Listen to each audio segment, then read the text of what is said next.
अभी तक आपने सीखा डिटर्मिनेंट की प्रॉपर्टी को किस तरीके से हम यूज कर सकते हैं। आज के लेक्चर में आप देखेंगे डिटर्मिनेंट की हेल्प से एरिया ऑफ ट्रायंगल फाइंड करना और उससे रिलेटेड कुछ इंपॉर्टेंट फैक्ट्स।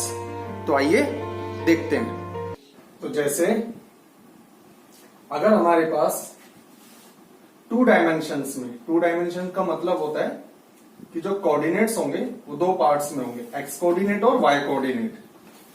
तो किसी ट्रायंगल के तीनों वर्टिसेस गिवन हो, ठीक है, ए x1, y1, x2, y2, b, c x3, y3।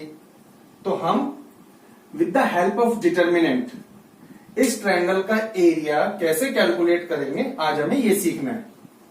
तो फॉर्मूला होता है एरिया यानी कि डेल, जिसे हम डेल से रिप्रेजेंट कर रहे हैं, इज इक्वल टू 1/2।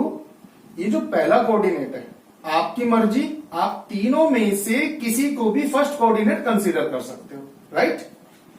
तो फर्स्ट कोऑर्डिनेट लीजिए, तो ये देखो x1, y1, ये सेकंड x2, y2 और ये थर्ड x3, y3 और लास्ट वाला कॉलम 1, 1, 1।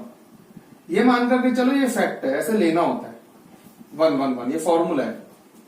तो ये 1/2 एज इट इज, और इसका मैंने एक्सपेंशन कर दिया R1 के अकॉर्डिंग, R1 के अलोंग। तो x1 और फिर इसको प्रेस किया और इसको प्रेस किया, y2 माइनस y3 ये आ गया, फिर माइनस y1, इसको प्रेस किया और इसको प्रेस किया, x2 माइनस x3 और प्लस 1, इसको प्रेस किया और इसको प्रेस किया, तो ये आ गया x2 y3 minus x3 y2, ठीक है।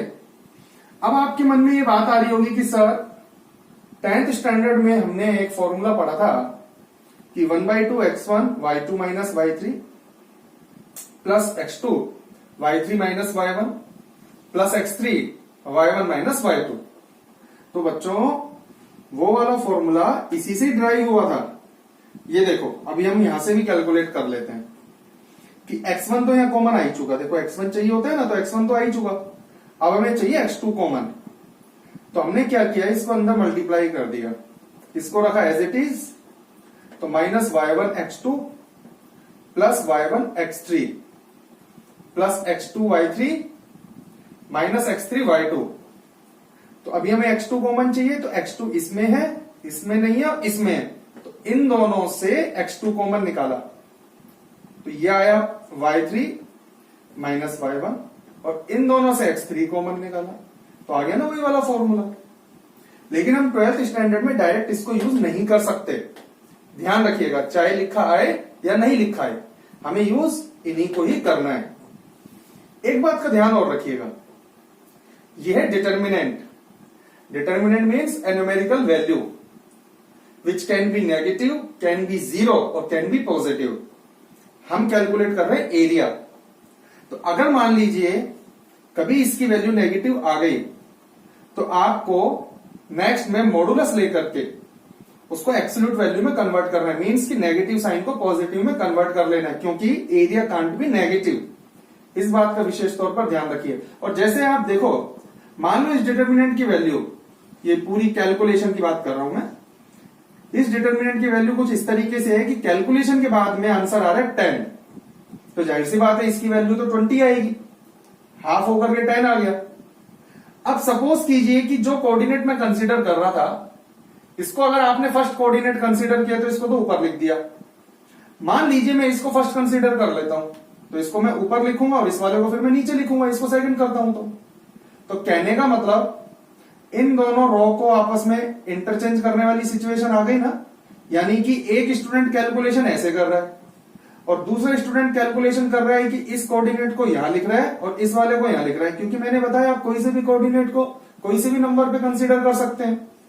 तो दोनों की न्यूमेरिकल वैल्यू तो वही आएगी कैलकुलेशन होने के बाद 10, 10, लेकिन एक की माइनस की आएगी, एक की प्लस की आएगी। क्यों? क्योंकि एक x1 y1 1 और x2 y2 1 से सोल्व कर रहा है और दूसरा इस डिटर्मिनेंट को सोल्व कर रहा है x2 y2 1 x1 y1 1 और लास्ट वाली रो एज इट इज। तो दोनों की न्यूमेरिकल वैल्यू सेम आएगी और आंसर में साइन का डिफरेंस आएगा, तो लास्ट में जाकर के आप मोड ले सकते हैं, है ना, क्योंकि एरिया जो है वो नेगेटिव नहीं हो सकता है। अब देखिए बच्चों, हम यहां पर नंबर लाइन पर 3 केस कंसीडर करते हैं, नेगेटिव, 0 और पॉजिटिव।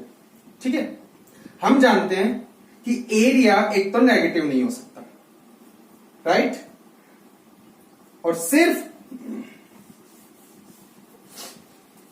तो अब देखिए बच्चों, हम नंबर लाइन पर ये 3 केस कंसीडर करते हैं, नेगेटिव, 0 और पॉजिटिव। और जैसा कि हम जानते हैं कि एरिया कभी भी नेगेटिव नहीं हो सकता, लेकिन एरिया 0 भी हो सकता है और एरिया पॉजिटिव भी हो सकता है।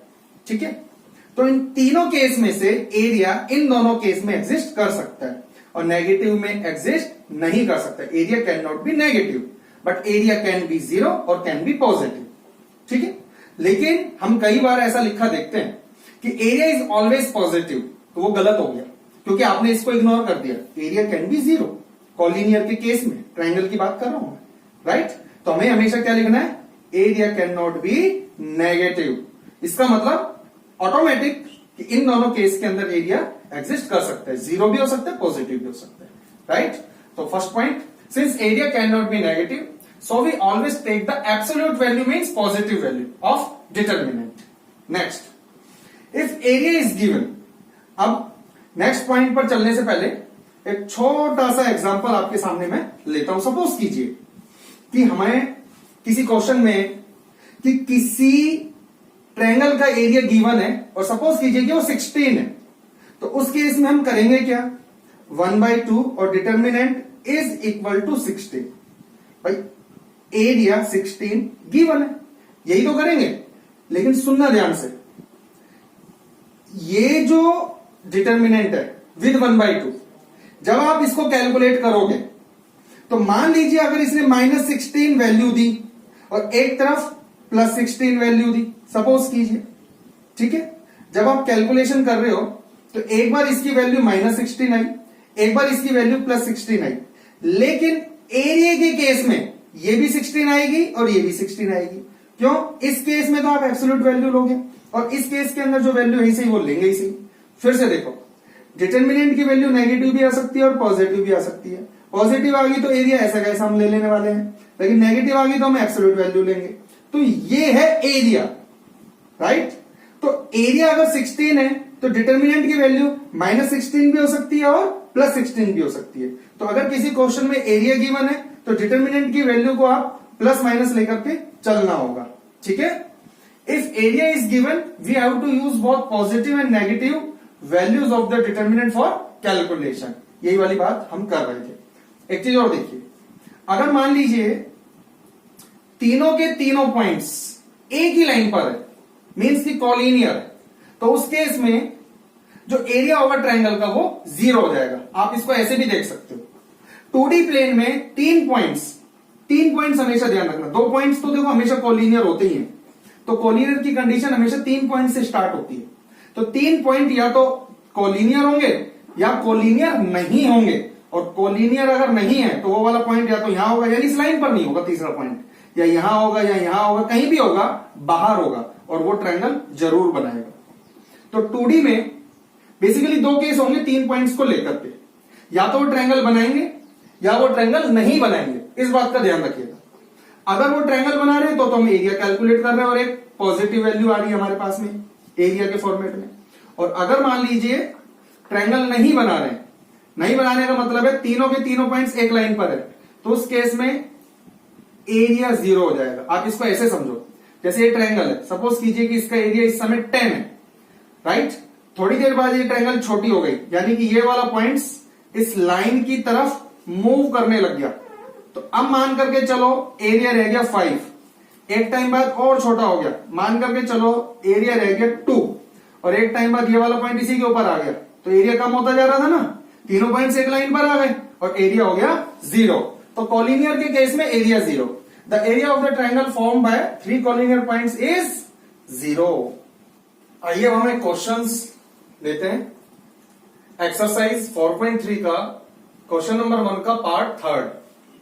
Find the area of the triangle with vertices at the points -2, -3, 3, 2, -1, -8। तो जैसा कि अभी हमने बताया था, फॉर्मूले में हमने अप्लाई किया, फॉर्मूला था ना 1/2 x1 y1 1 x2 y2 1 x3 y3 1, उसमें हमने अप्लाई किया del is equal to 1/2 -2 -3 1 3 2 3 2 1 -1 -8 -1 -8 1, right.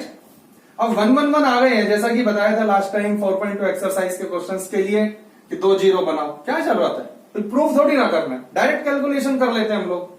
तो एक्सपेंडिंग अलोंग R1 ना, जरूरत नहीं है 2 0 बनाने की, डायरेक्ट कैलकुलेशन कर सकते हैं। 1/2 तो R1 के अलोंग करेंगे तो सबसे पहले प्लस, फिर ये एलिमेंट, फिर इसको प्रेस और इसको प्रेस 2 + 8, फिर माइनस और ये एलिमेंट, इसको प्रेस और इसको प्रेस, ठीक है ना। 3 + 1 एंड +1 -24 +2।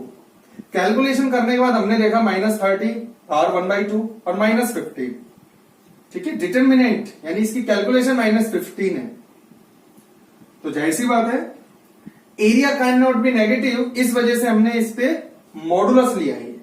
अब ये मॉड है, ये डिटर्मिनेंट नहीं है। याद है आपको लास्ट लेक्चर में मैंने चर्चा भी की थी, है ना, कि कब हमें इसको डिटर्मिनेंट कंसीडर करना है 1/1 का, कब हमें इसको मॉडुलस कंसीडर करना है, आगे के क्वेश्चंस में पता चल जाएगा। और लास्ट वीडियो लेक्चर को देखने के लिए लिंक हमने डिस्क्रिप्शन में डाले हुए हैं, वहां जाकर के देख सकते हैं। तो ये -15 से +15, that is the area 15 square unit. अब 4.3 exercise question number 2, show that the points A, B and C are collinear.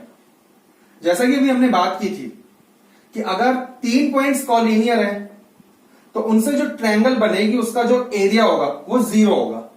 यानी हमें शो करना है 1/2 x1 y1 1 x2 y2 1 x3 y3 1 is equal to 0। तो LHS हमने कंसीडर किया और इसको 0 प्रूव करना है, तो ठीक है 1 1 1 2 0 बनाया हमने। तो R1 माइनस R2 और R2 माइनस R3। ये लास्ट वीडियो लेक्चर में बताई ये सारी बातें, लिंक उसका डिस्क्रिप्शन में है। तो यहां 1/2 A minus B minus common A minus B और ये 0।